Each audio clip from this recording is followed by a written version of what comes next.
Governor Kay Ivey took to Facebook on Thursday to clarify that Alabama is moving forward, following comments by a top expert at UAB that the state could be forced to consider new restrictions if Alabama sees a surge of COVID-19 cases this summer.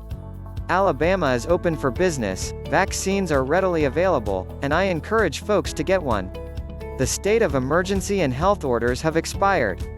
We are moving forward, Ivey wrote on Facebook. Ivey's comments came in response to an article quoting UAB's Dr. Jean Marazzo, who said Wednesday that she is very concerned about a recent increase in hospitalizations due to the highly infectious Delta variant. She said that if Alabama sees a COVID-19 surge, the state may need to reconsider restrictions. When you get to that point and healthcare delivery is threatened and you start to see the death rates increase, you've probably gotten past the point where some restrictions should really be considered, she said at a press conference Wednesday. The Delta variant is 4 times as contagious as the original COVID-19 strain and can be transmitted within 5 to 10 seconds of contact. Alabama's Department of Public Health has identified 51 cases of the Delta variant strain. The state has limited capacity to conduct sequencing of the virus. It has quickly swept through the United States and is now the dominant strain of COVID-19 nationwide. UAB Hospital saw a 5-fold increase of hospitalizations between June 24 and July 5, up to 24 patients hospitalized by July 4, an increase from 5 hospitalizations on June 2.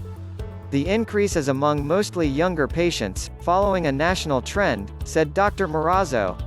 Of those hospitalized with COVID-19 in Alabama, 94% are unvaccinated, a study by the Alabama Hospital Association showed.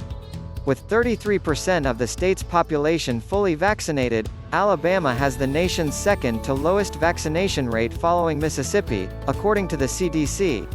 Vaccines are largely effective against the Delta variant, according to available studies. Dr. Marazzo on Wednesday said the relatively low rates of vaccination in Alabama make it vulnerable to a surge of COVID-19 cases this summer and a rise in deaths. She also noted the possibility that a spike in cases could cause the rise of a variant with an ability to evade vaccines. Dr. Marazzo acknowledged that restrictions are not popular in Alabama, but that a possible surge could threaten efforts to get back to normal.